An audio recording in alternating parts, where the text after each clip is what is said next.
Well, here we are, live and in living color. Hello, everybody.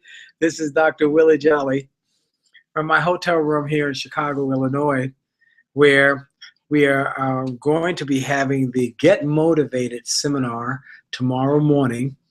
And it starts tomorrow morning. It's all day tomorrow. And I am the opening speaker. So flew in this evening and running a little late and getting this online because I had to get from the airport here. But I was determined this week I was going to make this happen. As many of you know, last week I had just come in from vacation. Week before last, I took a week off. But last week I had just come in from vacation last Monday. And I said, oh, I'm going to do it anyway. I'm just going to get back in it. And every kind of technical problem that you could have, I had. And I just finally said, okay, this was not meant to be.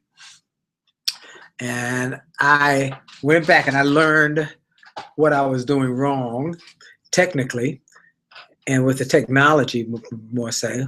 And now I'm ready to go. So I made up my mind that tonight, somehow, some way, I was going to make sure, even as we had to travel to another city, that I was going to be able to get online with you and have some time to share some ideas with you. So hopefully you are enjoying these messages, and I'm glad to be back. We've been doing this since early this year. We started Martin Luther King Jr.'s birthday with a Monday night message, like Sunday school, but on Mondays. I did not want to compete with anything on Sundays because so many people have other activities on Sundays, and I don't want to compete with any churches with what they're doing. And I said, what night could I use? Well, Tuesday night, people have Bible studies. Wednesday night, people have Bible studies. Thursday night, they have prayer band meeting or prayer meeting. Friday night, they have Friday night worship or Friday night messages or Friday night events. And Saturday, you know, it's as busy as it could be, getting ready for Sunday. So Monday was an opportune and seemed like a good night to do it. So I hope you're enjoying Monday school. And as I always like to start, I have only just a minute. Only 60 seconds in it. Forced upon me, can't refuse it. Didn't seek it, didn't choose it, but it's up to me to use it. I must suffer if I lose it. Give account if I abuse it, just a tiny little minute. But an eternity is in it. So I want to welcome everybody here. I'm in the Chicago Hilton. We're doing the event at the convention center here tomorrow. From what I understand, it's sold out or it's full. I mean, people are just so excited about it, and I'm excited. So if you're in Chicago and you're coming, come early. I'll be speaking early in the morning. I'm very grateful. Let me tell you how good God is. Very grateful that I was asked to replace my friend and my mentor, Zig Ziglar, on the tour. Zig was the opening speaker for over 20 years on this tour. And of all the speakers they could have chosen, they asked me, and I'm grateful for that. And I'm grateful that they said specifically they wanted a motivator who was also a man of faith. And that's why I'm excited about what I do and how people are now knowing that I am not just a motivational speaker. I do motivational programs, and I'm not just doing it for the money. I do like to get paid, but that's not the reason. That's not my motivation. It's to inspire and encourage and elevate people's thinking and show them and lead them and point them to my inspiration, a carpenter from Galilee. His name is Jesus. And I'm grateful. In my book, Setback is a Setup for a Comeback, I had written the book. I had sent the book to the publisher. And the publisher sent me a note back after they saw it and said, we thought you were writing a success book. Why do you have to talk about Jesus so much in your book? About God so much in your book? I thought it was a success book. I said, well, it is a success book and lots of success principles. But for me to try and take my faith out of my success is trying to take hot out of fire, wet out of water. I don't know how to do it. I have to tell my story, and my story involves my faith. And it's just not anything other than the fact that I'm just sharing what got me where I am. So it's my faith, and I might have told you the story before, but I'm not. I want to make sure I share it as it comes in my mind. That book has had such a profound impact on people. I got an email today, well, actually a voicemail, from someone who said that Paul Harvey was they were replaying his birthday program. And a lady called and said the book Setback Set Up for a Comeback had a profound impact on her. Talking to Paul Harvey. I was at a service yesterday at church, and Dr. Jasmine Scurlock talked about a setback as a setup for a comeback. And so many people use that phrase now. And some people call me and say they didn't attribute it to you. I said, it's okay, because that was my goal, to make it part of the American worldwide vernacular, that when people had a setback, they would have faith to believe that that setback is not the end of the road, but a bend in the road, and that that setback is a forerunner of a great comeback. Well, wrote the book, publisher published it, became a bestseller, doing it the way that my spirit told me I should do it, putting God first, giving him the glory. I was asked to speak at a Toastmasters convention, and I was being given an award. So I spoke, and afterwards I got the award, and after that I was signing books. And over in the corner, one of the custodians at the hotel just stood there waiting patiently with a book in his hand. And I noticed him, but he wasn't in the line. And when the line finally thinned out, after the last person, he walked over. He said, would you sign my book? I said, sure. He said, I've been waiting to meet you. I wanted to talk to you. I said, great. He said, I come to America not long ago. I come to America, need to learn the language. Someone said, go get books, go book books to learn to speak the language. Good books.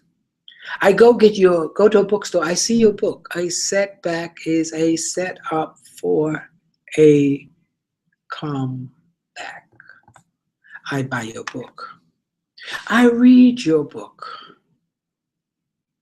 I accept Jesus. I accept Jesus. Wow.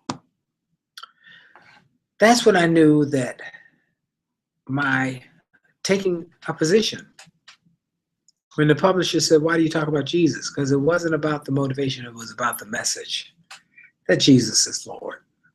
He's the Lord of my life, and I hope that you'll make him the Lord of yours. Now, let's talk about success from a biblical standpoint. Because I'm an achievement-minded speaker. I don't consider myself to be a preacher. I consider myself to be a speaker. Now, I do sound preachy sometimes. I can get loud sometimes and get a fervor, zest, zeal, and excitement that a preacher might have. But I believe that's a call that's very specific. But I'm a theologian or educator or philosopher on faith and how you use your faith to achieve something in this life. I believe that you were born. You were born for a reason. You weren't born to just come to this earth and eat up the food, drink up the water, the air, and just meander through life. No, you have a reason. And once you find that reason, and if you can get that reason fired up through faith, then I believe you can start to do amazing things with your life. That you can start to transform not just your life, but your family's life. And your goal should be to transform not just your life and your family's life, but your family's life who are not even here yet. People who are not even born yet would be impacted by your life, by your living, by what you do. So what is it going to take? Well, we've been talking about the power of the P's since January. The P's that have impacted my life. And the P's were purpose, passion, and planning. Not just a plan. When I was younger and speaking and newer to success, I used to say you just have to have a plan. You have to have multiple plans. You have to have a life plan, a financial plan, a health plan. You have to have a plan and then work the plan. Plan your work and work your plan. That's the whole saying. So then there's prayer and perseverance and persistence and patience and impatience. I talked about you have to have patience, that you understand that a watermelon seed, you can take it and plant it, but tomorrow morning you're not going to have a watermelon. That's why you have to have patience. Oh, but you must also have impatience. That means you fertilize it, you water it, you take care of it, you get the weeds from around it so that it will grow as quickly and as efficiently as possible. So there should be some impatience, some boldness, some zeal, some zest, some excitement to get this done. Today I want to talk about possibility thinking. Possibility thinking. One of the first books I ever read that changed my life was The Power of Possibility, Power of Positive Thinking, where Dr. Norman Vincent Peale talked about positive thinking, or what he would call possibility thinking. And I was on a call recently with the different faculty members from the graduate school, the theological institution where I got my doctorate. And they shared how when this school was first created, one of the dictates, they made the graduate, or they made all the students go through a positive thinking course. And no one other seminary that they knew of did this. Most taught, regular theological seminary programs, systematic theology, philosophy of religion, and the different things like that. But they said you need to know how to be a positive thinker if you're going to have a ministry. Now, let me make a point, by the way. I said I'm not a preacher, but I do consider myself in ministry.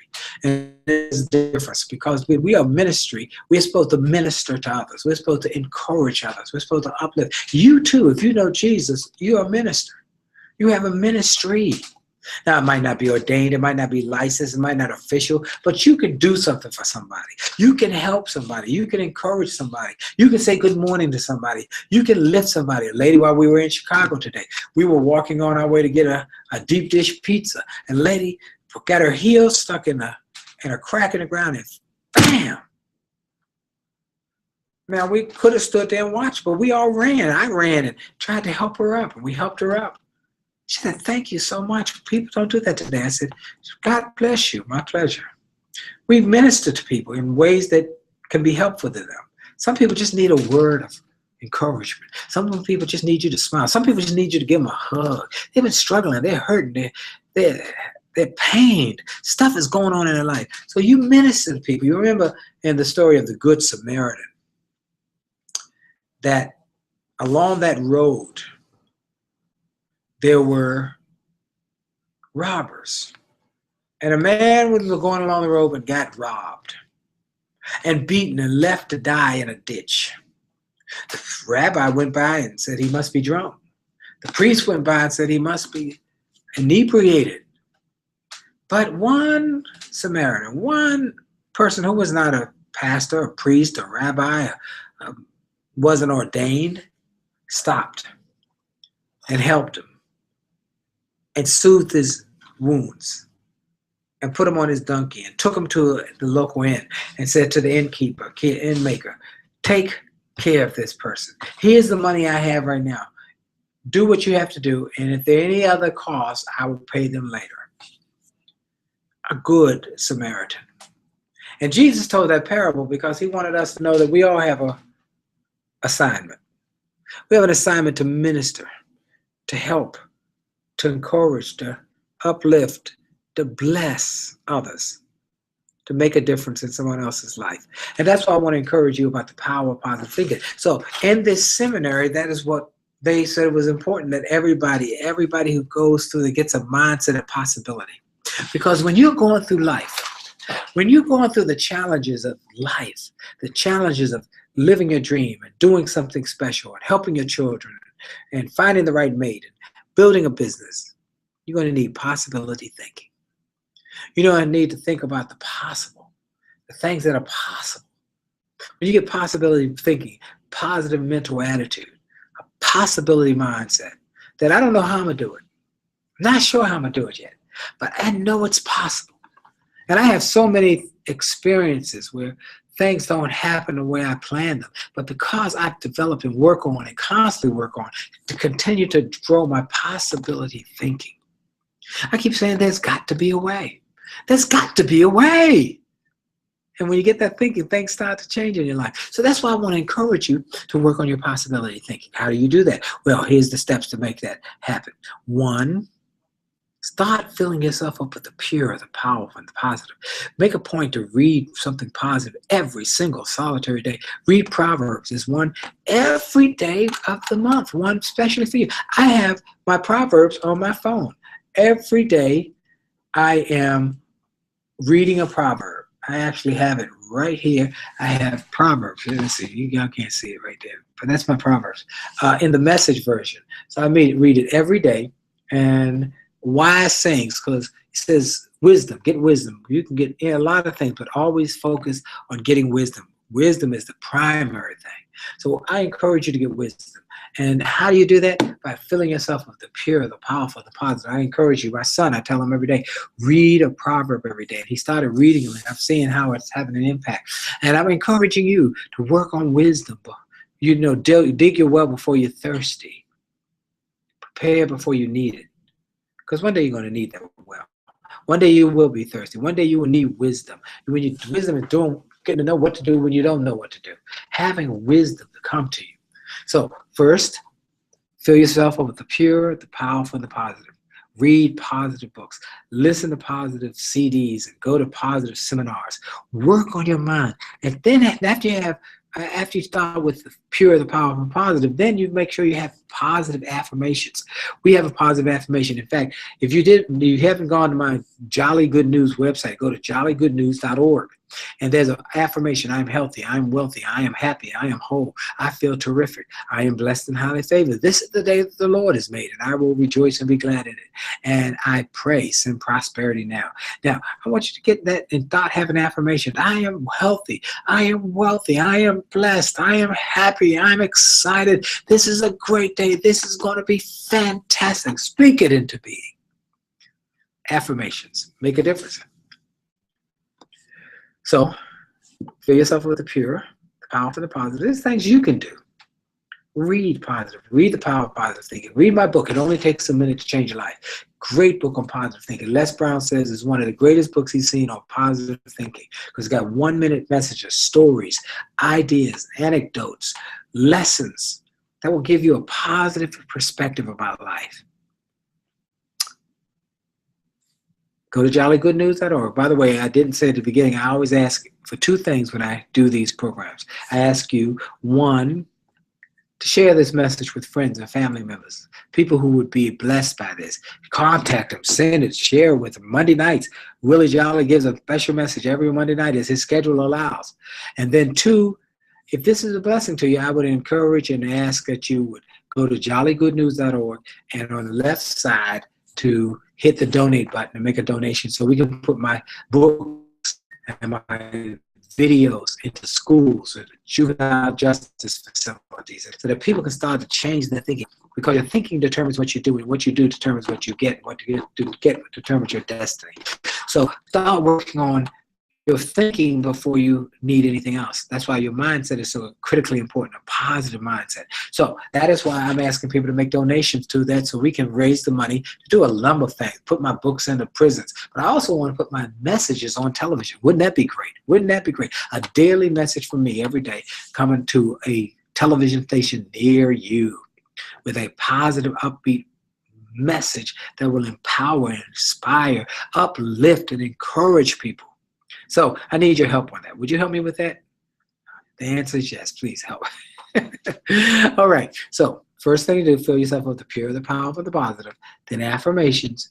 And then after you do that, I want you to make a point that you're going to start working on something that you are afraid of, something that you didn't think you could do. Start doing the little things, because then that's how you get the faith to believe that you can do it and understand that God is with you.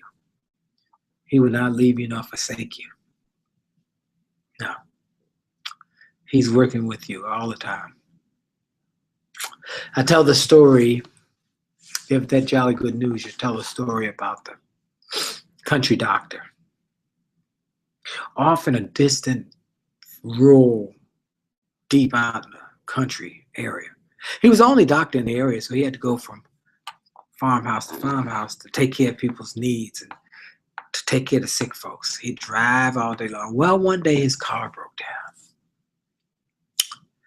and he had to walk on a regular rotation. When he got home that evening, he had walked, and he was so tired he could hardly put one foot before the other. He got home and he was too tired to even eat. He said, I gotta lay down. He went to his bedroom, and before his head could hit the pillow, he was asleep. His wife came and put his feet up on the bed and loosened his tie. A couple hours later, the phone rang. She asked, hello, Mrs. Brown? Your baby has a temperature? No, Doc can't come. He's too tired.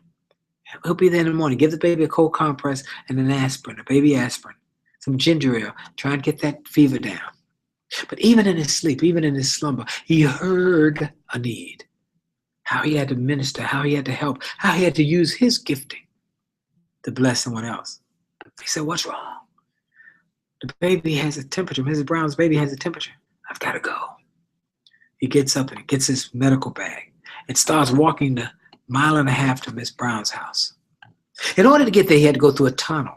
And he's get to the middle of the tunnel, in the deep, dark part of the tunnel, in the deepest, darkest middle of the tunnel, there was somebody who jumped out and said, hey, got a match. Doc was stunned for a minute and said, huh? Got a match. Doc put down his satchel. He struck the match. He lit the man's cigarette. He came back. Blew it out, got his satchel and walked on. He got to Mrs. Brown's house. He took care of the baby. Got that temperature down. Then he starts walking out 1.5 miles back.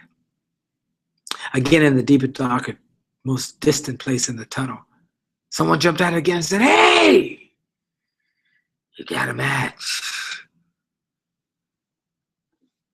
Doc put down his satchel, struck another match. Lit the man's cigarette, brought the match back.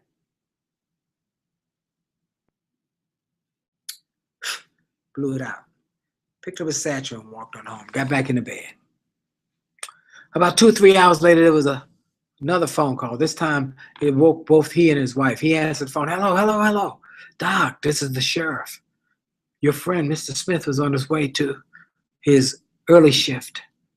And he was going through the tunnel, and someone jumped out and attacked him, robbed him, beat him. Hurry, Doc. Doc said, I'm on my way.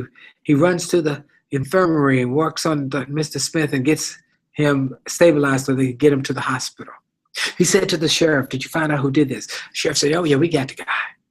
He said, where is he? He said, in the jailhouse. Doc goes to the infirmary door, out the front door of the infirmary, goes across the street to the jailhouse, to the front door of the jailhouse, walks into the jail, gets in the back, looks through the cell, and the same man he had seen twice that night is behind the bars. He says,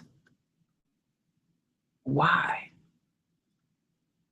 Why didn't you hurt me?